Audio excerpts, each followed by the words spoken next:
Halo PM Gunners. Siapa sih yang gak familiar dengan Danau Toba? Danau yang menjadi ikon wisata Sumatera Utara tersebut sudah mendunia. Keindahan alam yang memukau dan kekayaan budaya masyarakat setempat sukses menarik perhatian para pelancong. Selain itu, Danau Toba adalah sebuah keajaiban alam yang sangat menakjubkan. Danau ini diperkirakan terbentuk dari letusan dahsyat sebuah gunung api bernama Gunung Toba yang terjadi sekitar 74.000 tahun yang lalu. Dengan luas lebih dari 1.145 km persegi, kedalaman 450 meter, Danau Toba sebenarnya lebih mirip lautan daripada danau. Siapa sangka, di balik keindahan dan ketenarannya, Danau Toba menyimpan mitos yang masih dipercaya masyarakat hingga kini. Inilah beberapa mitos di wisata Danau Toba yang paling populer. Tapi sebelum kita lanjut videonya, jangan lupa tekan tombol subscribe dan push notification button agar selalu update informasi terbaru dari BMG.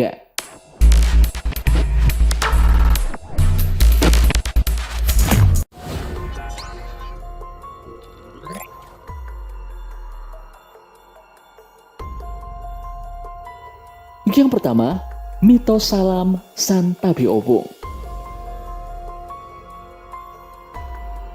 Ya, setiap tempat terlebih alam terbuka dipercaya memiliki penghuninya. Hal ini juga berlaku di Danau Toba, yang mana masyarakat setempat sampai punya salam khusus, yakni Santabi Obong. Salam ini merupakan bentuk tata krama yang bertujuan untuk memastikan bahwa kita meminta izin mampir ke wilayah yang mereka diami. Hal ini bertujuan supaya para makhluk tak kasat mata di tempat tersebut tidak merasa terganggu dan juga tidak mengganggu manusia. Penduduk maupun pengunjung biasanya mengucapkan kalimat tersebut saat berkeliling di sekitar danau. Ada pula yang mengucapkan saat melakukan perjalanan menuju danau tersebut. Hal ini sangat dimaklumi, mengingat pengunjung harus menempuh perjalanan jauh melalui lembah dan mata air untuk sampai di danau tersebut. Konon, jika tidak mengucapkan salam ini, maka mesin kendaraan akan mati.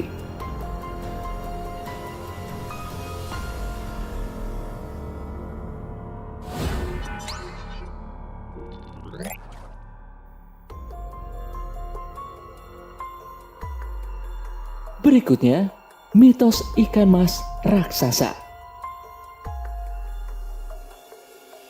Masyarakat setempat percaya bahwa Danau Toba terbentuk dari sebuah urban legend mengenai sosok pria bernama Toba, wanita cantik yang dikutuk menjadi ikan mas, serta anak mereka yang bernama Samosir. Singkat cerita, wanita cantik cerita yang menjadi istri pria bernama Toba kembali menjadi ikan mas usai sang suami melanggar sumpah dan janji mereka, dan menyebabkan letusan gunung serta hujan badai hingga akhirnya membentuk perairan Danau Toba seperti saat ini. Meskipun mitos, namun keberadaan ikan mas ini disebut-sebut benar-benar ada berdasarkan pengakuan nelayan setempat. Bahkan, konon ikan mas raksasa berwarna perunggu itu disebut-sebut menjadi penyebab kejadian tenggelamnya KM Sinar Bangun pada tahun 2018.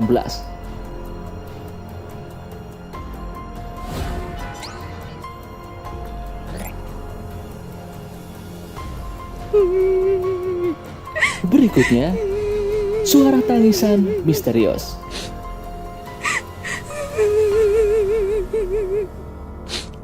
Apakah kalian pernah mengalami kejadian janggal seperti mendengar suara tangisan misterius pada malam hari? Ya, Danau Toba juga memiliki mitos tersebut.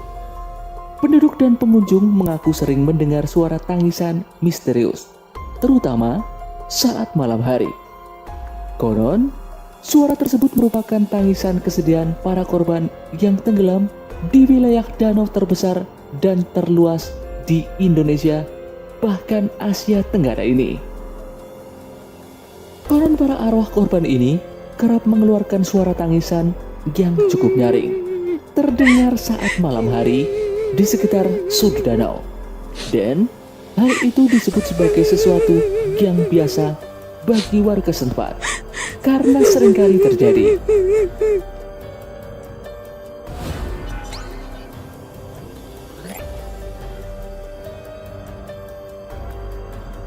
Berikutnya, mitos hantu pencabut nyawa, Beku Ganjang. Beku Ganjang menjadi salah satu sosok astral yang dipercaya menghuni Danau Toba. Sesuai dengan namanya, yang berarti hantu panjang. Hantu ini memiliki perawakan tinggi dan konon mirip genderuwo yang ada di Pulau Jawa. Menurut kepercayaan masyarakat Sumatera Utara, makhluk tersebut dikisahkan sering menculik saat malam telah tiba. Sedangkan menurut kepercayaan masyarakat Batak di sekitar Danau Toba, Beku Ganjang merupakan sosok hantu pencabut nyawa. Orang yang melihat sosoknya akan menderita sakit hingga mati secara perlahan. Ada pula orang yang tiba-tiba hilang setelah melihatnya.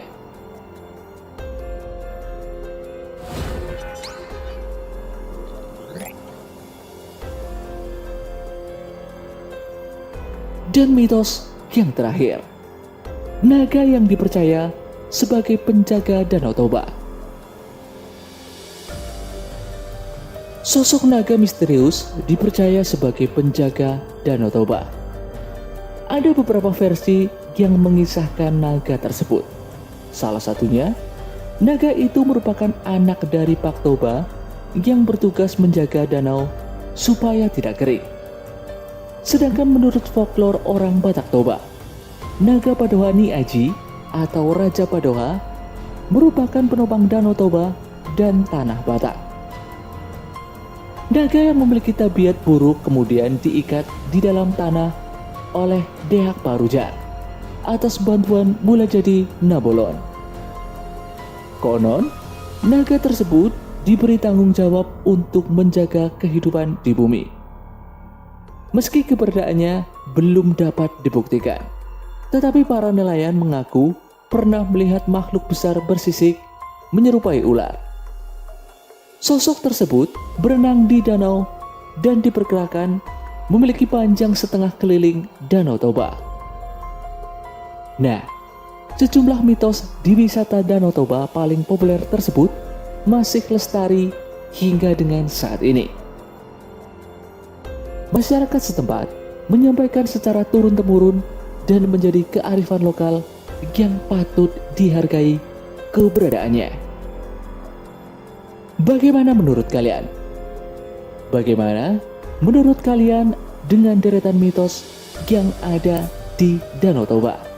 Tulis pendapat kalian di kolom komentar.